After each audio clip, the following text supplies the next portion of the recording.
Ligne droite, vue de haut, Liselotte Dutreuil. Et pour cette vue de haut, comme annoncé, chers auditeurs, nous allons tenter de répondre à cette question: comment réenchanter le monde moderne? Et pour essayer de trouver des pistes, nous avons de grands auteurs que nous pouvons explorer. Et c'est précisément ces auteurs que va tenter de nous faire découvrir ou redécouvrir cette nouvelle maison d'édition, donc la 11e heure, dont nous recevons l'un des éditeurs ce matin, Jacques de Guilbon. Bonjour monsieur.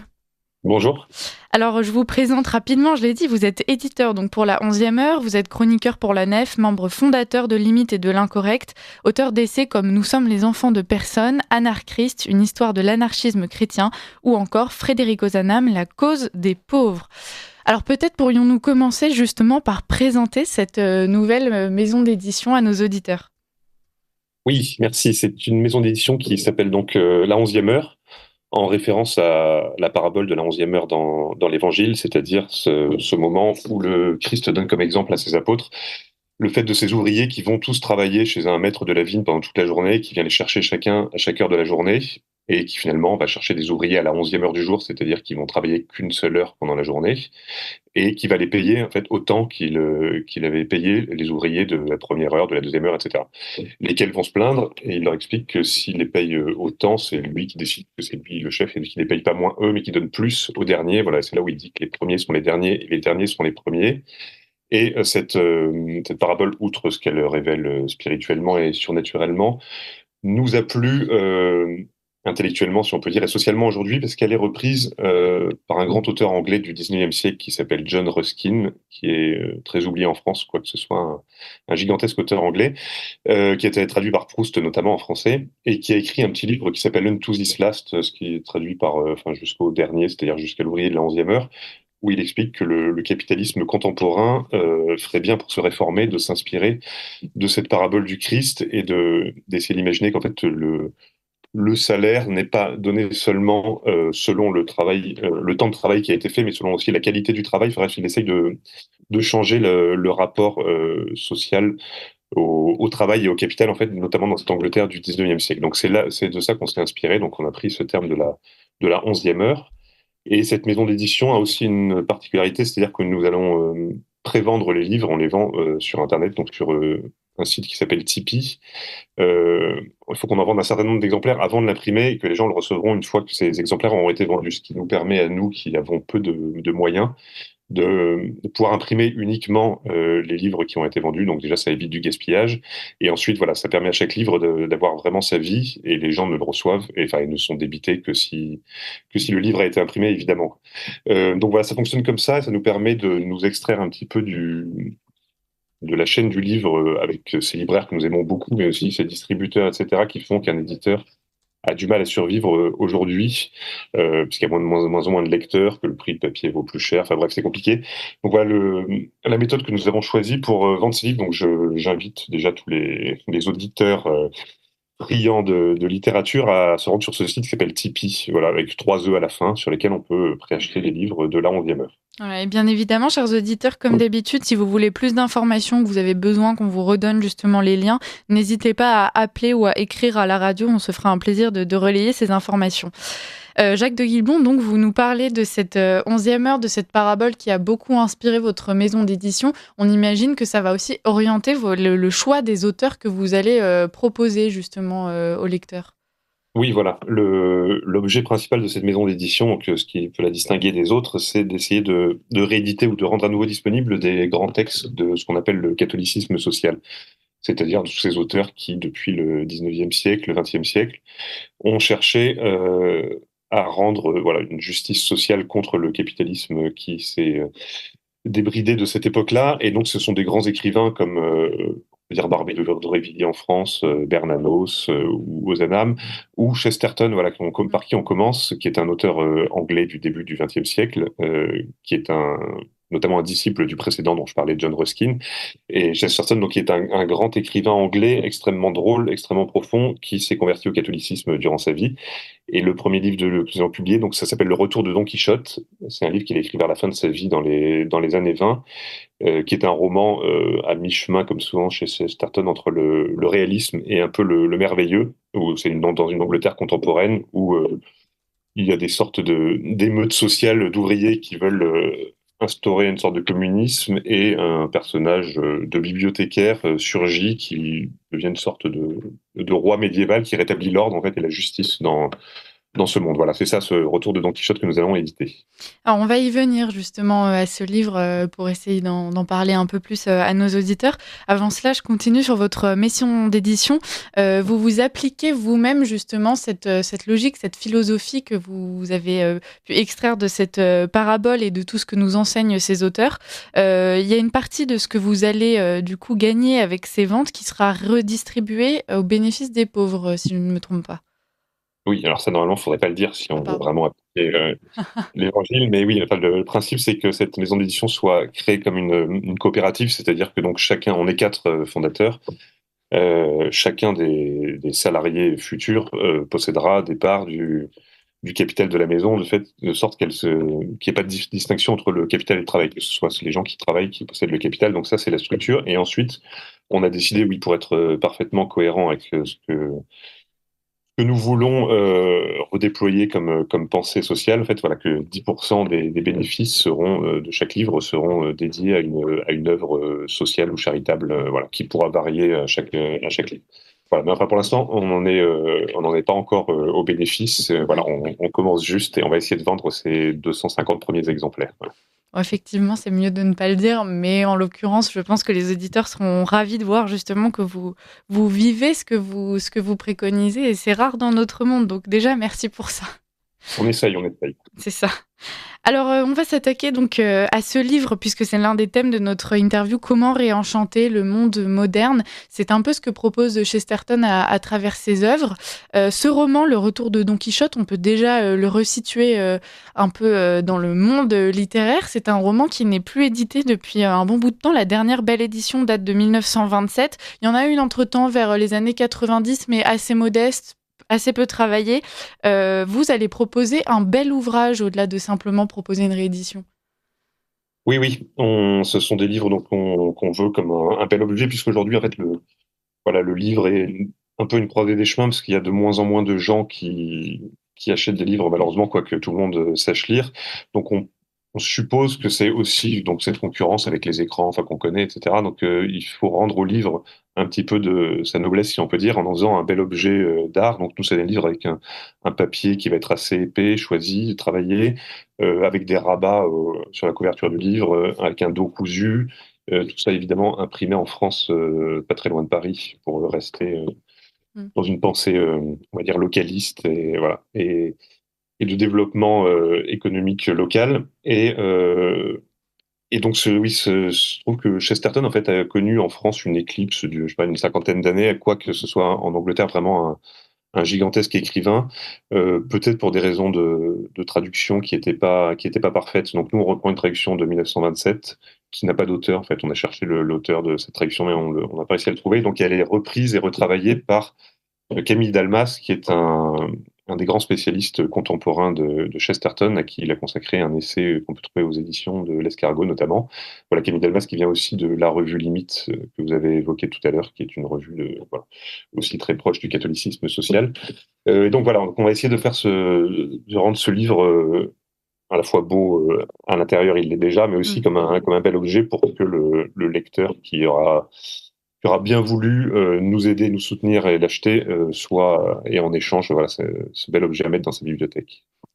Et on sort encore une fois de cette logique de production de masse au détriment de la qualité. Ça rejoint l'un des thèmes de ce livre qui est la poursuite de la couleur rouge, le rouge parfait justement. Est-ce que vous pourriez nous en dire plus?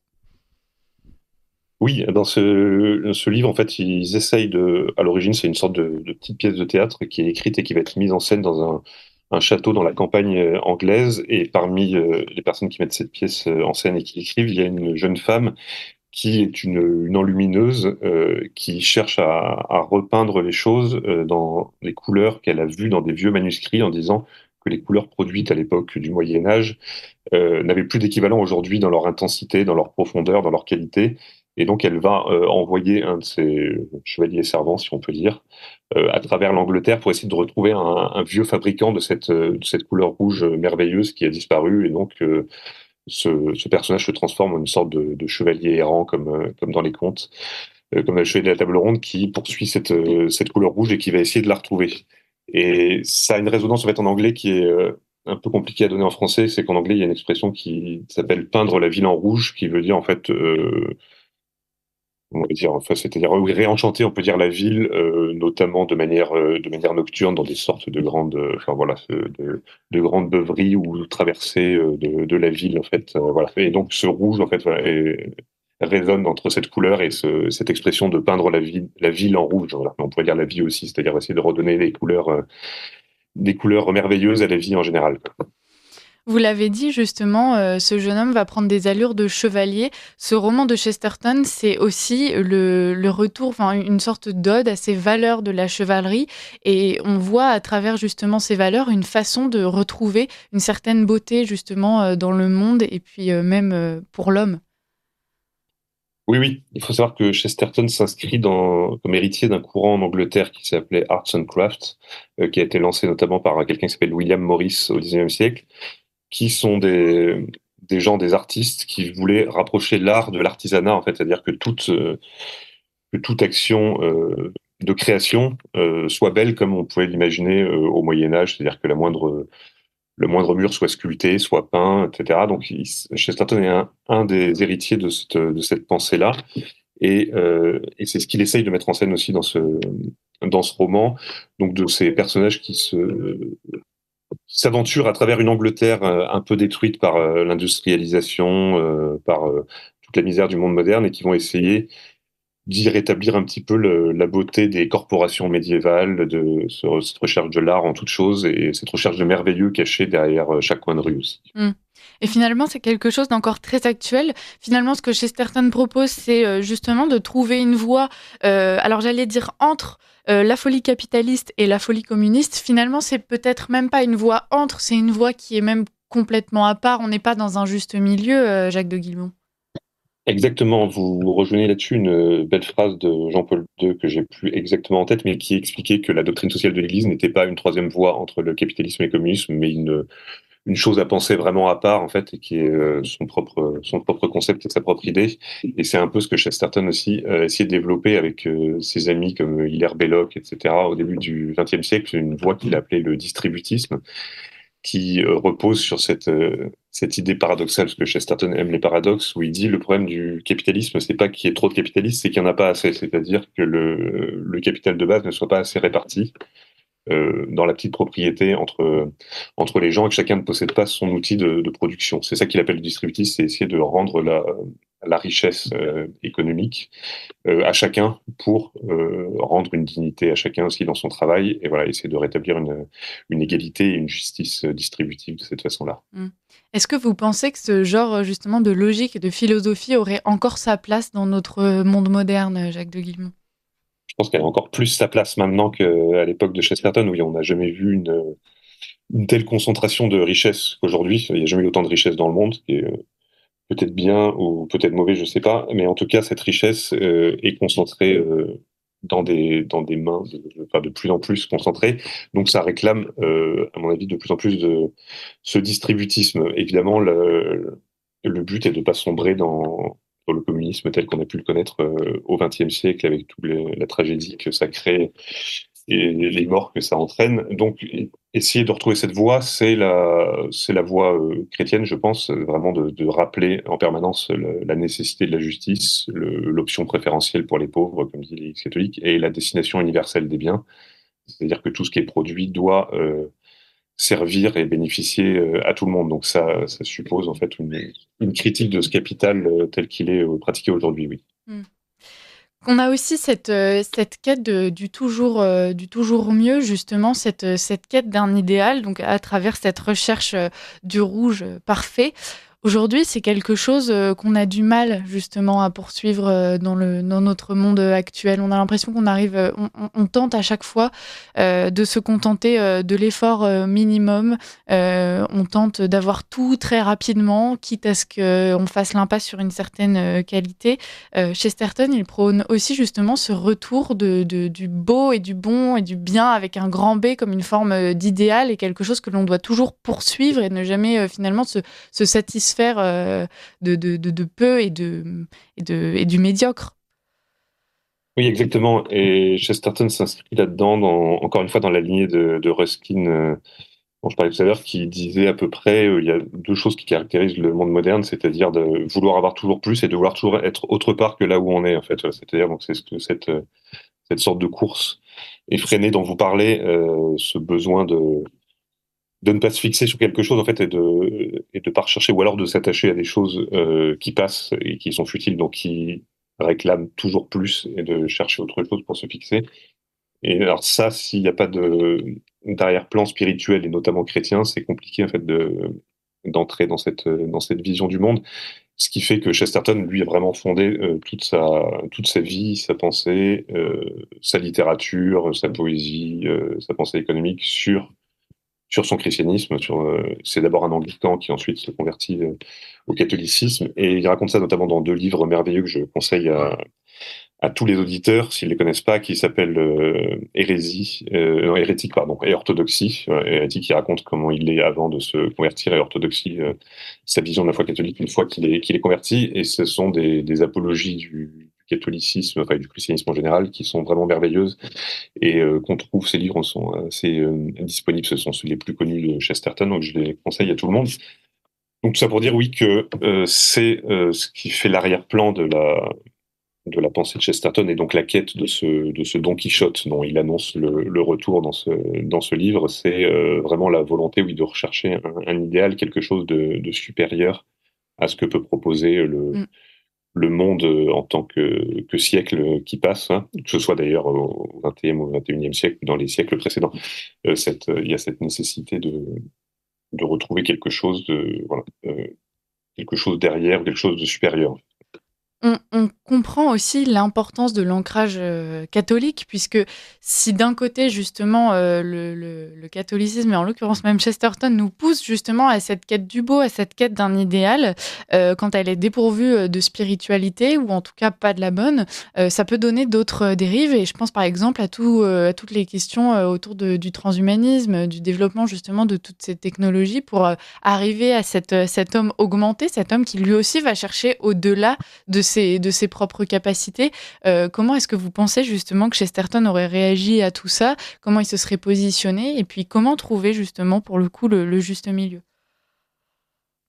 Chesterton, quand il fait notamment l'apologie de la petite propriété, l'apologie du quotidien, ça s'inscrit justement dans cette pensée chrétienne qui est une volonté d'atteindre un idéal, mais en se rappelant que c'est parce qu'on est petit, et c'est par la petitesse et par la faiblesse qu'on arrive à quelque chose de plus grand, donc avec une limite, une auto-limitation permanente, sachant que pour un chrétien, voilà, le salut est donné par le Christ, par sa mort et sa résurrection, et pas du tout trouvé par soi-même, en fait. Voilà, que c'est à chaque fois quelque chose qui est donné, et comme dit saint Paul, c'est quand je suis faible que je suis fort. Donc il y a toujours cette apologie dans ce catholicisme, en fait, de la recherche de la petite voie, si on peut dire, qui permet d'arriver à des grandes choses.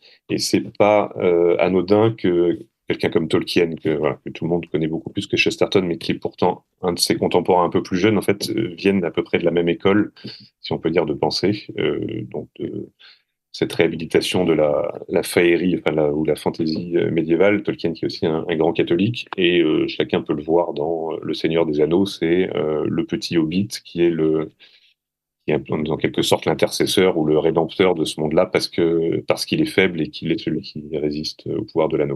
Donc voilà, il y a vraiment ce contrepoint à ce que vous disiez justement devant ce mirage de la toute-puissance ou du transhumanisme qu'on peut vivre aujourd'hui, qui est de rappeler en permanence la petitesse et le bienfait de la petitesse et de la faiblesse. Quand vous parlez de cette recherche de la petite voix, c'est ce que fait aussi Chesterton à travers ce roman. Quand on le lit, le canevas peut paraître assez improbable. On a l'impression de temps en temps avec Chesterton que ça part dans tous les sens. Il y a beaucoup de personnages, beaucoup d'histoires parallèles.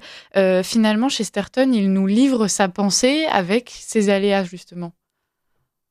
Oui, exactement. Et dans ce sens-là, il est assez fidèle à Cervantes dans Don Quichotte. Je ne sais pas si vous l'avez lu ou relu récemment. Qui ne s'en finit jamais. Et ce sont toujours des histoires emboîtées dans d'autres histoires, en fait. dans Don Quichotte, il y a toujours une nouvelle aventure qui vient se situer au milieu. Et donc, là-dessus, il reprend un peu le canevas, on peut dire, de ces livres de chevalerie où il y a toujours une aventure nouvelle qui vient se greffer sur les précédentes. Et après, c'est aussi le caractère de Chesterton qui est quelqu'un de fantasque, d'apparemment illogique, pour revenir en fait à une logique plus profonde, enfin une rationalité plus profonde par le paradoxe et la question illogique ou la fantaisie, voilà, qui est quelque chose qui le passionne. Et c'est aussi, on va s'en faire d'essentialisme, je pense que c'est un caractère anglais qu'on connaît moins en France, aussi oui, cette recherche de l'excentricité ou de la fantaisie au milieu de l'histoire qui est construite moins rationnellement en apparence que peut l'être un roman français. Donc ça peut être un peu déroutant dans ce sens-là au début pour rentrer dans ce roman.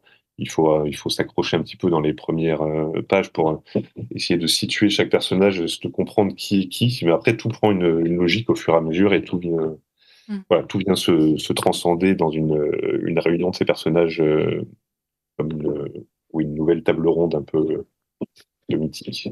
Justement, d'ailleurs, Chesterton, vous avez employé ce mot de paradoxe, c'est appelé le roi du paradoxe. Alors, chers auditeurs, on vous invite vraiment à vous plonger justement dans ces paradoxes. Jacques de Guilbon, on a une forte importance des personnages secondaires dans beaucoup de romans de Chesterton, si ce n'est tous. Celui-ci ne fait pas exception, justement. Est-ce que vous pourriez nous parler un petit peu de ces personnages et du rôle qu'ils ont? On n'est pas vraiment dans une posture passive. Non, là, vous voulez dire les personnages dans ce C'est roman-là? ça. Oui, alors ce sont comme je dis, ça commence donc par des jeunes gens qui veulent mettre en scène une pièce médiévale dans un château perdu, on ne sait pas où, dans la campagne anglaise. Et ils ont notamment parmi leurs amis une sorte de syndicaliste révolutionnaire qui est un peu le chef donc des ouvriers qui grondent dans la ville d'à côté parce qu'ils sont maltraités.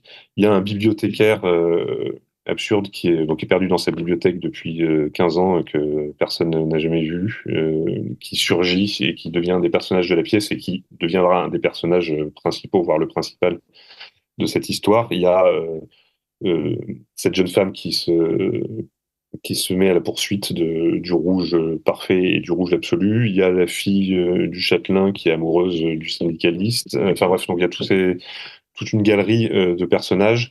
Il y a aussi un conducteur d'un Hansom Cab qui sont ces sortes de voitures à cheval tirées en Angleterre au 19e siècle, où le cocher se trouve au-dessus de la voiture, enfin derrière et au-dessus pour tenir le cheval, ce qui permet à Chesterton de montrer que voilà, dans cette Angleterre-là, il y avait encore un moment où le serviteur pouvait être symboliquement au-dessus du maître, donc parce que le cocher est au-dessus de la personne qui transporte, et donc symboliquement, ça montrait encore le reste de christianisme dans cette Angleterre-là. Donc ce personnage-là devient aussi un des personnages importants. Bref, c'est un peu justement comme chez Cervantes ou comme dans les romans de la Table Ronde, il y a plein de personnages qui surgissent et qui ont des rôles inattendus et où c'est pas celui qu'on pense être le héros principal qu'il sera à la fin, en fait. Il nous reste quelques minutes, Jacques de Guilbon. Est-ce qu'on pourrait prendre un peu de hauteur, justement, et plutôt contempler Chesterton et son œuvre comme faisant partie d'une grande famille, justement, d'autres auteurs? Est-ce que vous pourriez nous en dire quelques mots, puisqu'on s'attend justement à ce que vous puissiez les publier aussi? Oui, alors Chesterton, il fait partie d'une famille de grands auteurs. Enfin, anglais, en Angleterre, il a un équivalent qui est son grand ami, qui s'appelle Hilaire Belloc, qui est un grand essayiste catholique de cette époque-là. Mais donc lui-même, on va s'inscrire de Chesterton dans ce que nous on appelle le catholicisme social, même si lui-même ne revendiquait pas forcément le terme, qui est un terme plus français que anglais. Et donc, comme je le disais, c'est un des disciples de John Ruskin, qui est ce grand auteur anglais du 19e siècle, qui est à la fois un critique d'art, un critique de la société, un penseur, enfin, qui a des œuvres qui sont en 99 volumes, donc je ne vais pas pouvoir les résumer toutes. Mais tout ça s'inscrit, Ruskin et Chesterton compris, dans un essai de reviviscence, on va dire, du christianisme à partir du début du 19e siècle, après la Révolution française, si on peut dire, un peu dans la lignée de Chateaubriand, de Joseph de Maistre, donc comme ça, qui en France ont donné des écrivains comme Barbé d'Aurevilly, comme Léon Bloy, comme Villiers d'Isle-Adam, et à côté des catholiques sociaux qui sont moins des écrivains que des gens qui sont préoccupés des pauvres, comme Frédéric Ozanam, par exemple, ou Albert Demain, et qui ont pu culminer en France, en fait, dans la pensée au XXe siècle de gens comme Georges Bernanos, voilà, qui est un de nos auteurs favoris et qu'on va publier en fait juste après Chesterton, si Dieu veut. Voilà, on va publier des petits textes inédits de Bernanos, qui est lui-même assez trouvable en général en librairie, mais là voilà, ce sont des textes qu'on trouve moins, qui vont être préfacés par Sébastien Lapac, qui est aussi un des grands spécialistes de Bernanos aujourd'hui. Et donc c'est un peu ces écrivains dont le catholicisme sert de moteur à une révolte contre le monde moderne, on peut dire de cette façon. On connaît cette grande phrase de Bernanos qui dit que le monde moderne est une conspiration contre toute vie intérieure.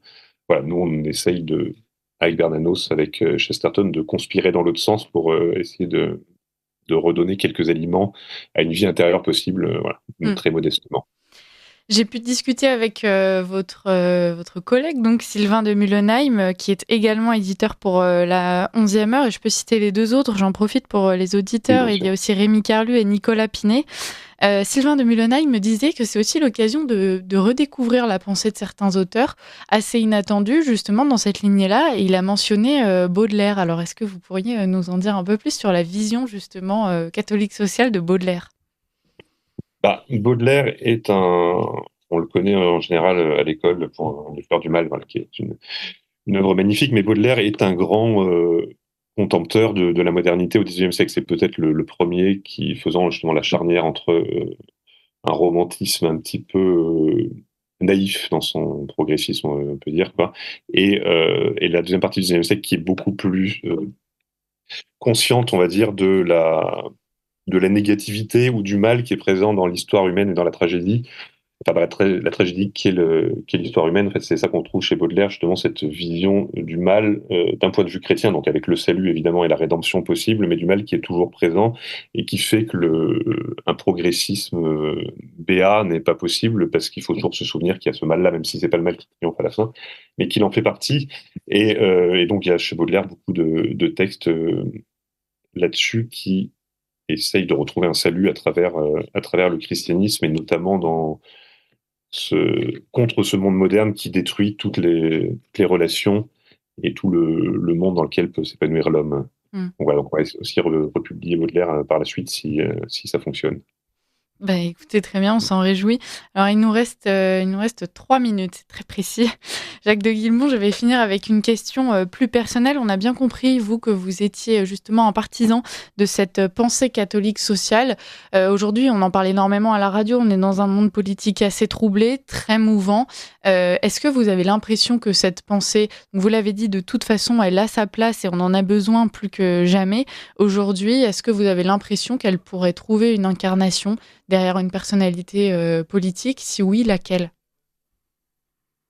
Question piège, ça. Non, je vous avoue que moi, personnellement, je ne vois pas pour l'instant de personnalité politique qui puisse incarner ça, hélas, mais peut-être qu'elle existe et que je ne vois pas cette personne, mais je trouve que c'est une pensée qui a tendance à être abandonnée devant l'urgence d'autres questions dans le monde contemporain, et notamment par la droite, en fait, qui a tendance à se résoudre à un libéralisme ou un capitalisme simplé qui créerait de la richesse et tout le monde serait content, qui a tendance en fait à abandonner toute question morale et de justice sociale en se disant que c'est une prérogative de la gauche, on ne sait pas pourquoi. Donc voilà, moi nous ce qu'on essaye de faire, c'est aussi par ces livres d'essayer de retravailler un peu les consciences justement des hommes politiques ou des femmes politiques aujourd'hui, en leur remettant sous le nez voilà ces questions qui pour nous sont stratégiques, nécessaires, obligatoires et qui sont très oubliées aujourd'hui. Donc non, je peux pas vous répondre pour l'instant. J'ai pas de. On va guetter l'arrivée de cette personnalité. Vous l'envoyez, vous me le dites. C'est ça. Ça rejoint un peu ce que nous expliquait Frédéric Sinclair, notre partenaire, un vendredi sur deux, qui justement enjoignait nos politiciens, nos journalistes même et nos penseurs à retrouver justement ce goût de la pensée politique à travers un angle plus philosophique, quelque chose qu'on a perdu, Jacques de Guilmont. Oui, je connais très bien Frédéric Sinclair, qui on a travaillé sur un livre qu'on voulait éditer ensemble. Il y a plein de choses qui nous séparent, notamment, je pense que chez lui, il y a à cette vision du catholicisme, en fait, malheureusement, qui pour moi est vraiment nécessaire parce que sinon on a ce risque de se perdre dans la volonté de puissance politique qui peut créer le pire tout en souhaitant le bien. Donc moi c'est vraiment quelque chose qu'on essaye de rappeler aux penseurs politiques, enfin à tous les gens qui s'engagent en politique, voilà, c'est de ce souci du faible qu'on retrouve dans le christianisme et qui fait la grandeur de l'Occident et de la France, je pense. Merci beaucoup pour ces mots. On va conclure là-dessus. Et puis peut-être, pourquoi pas un jour organiser un débat avec Frédéric Sinclair à ce sujet. Ça pourrait être très intéressant et justement, ça permettrait à chacun de reprendre un peu de hauteur. Merci beaucoup, Jacques de Guilmont, d'avoir été avec nous. Je rappelle donc que vous êtes l'un des éditeurs de cette nouvelle maison d'édition, la 11e heure. Chers auditeurs, pour toute information, n'hésitez pas à appeler la radio ou alors à vous rendre tout simplement sur Internet.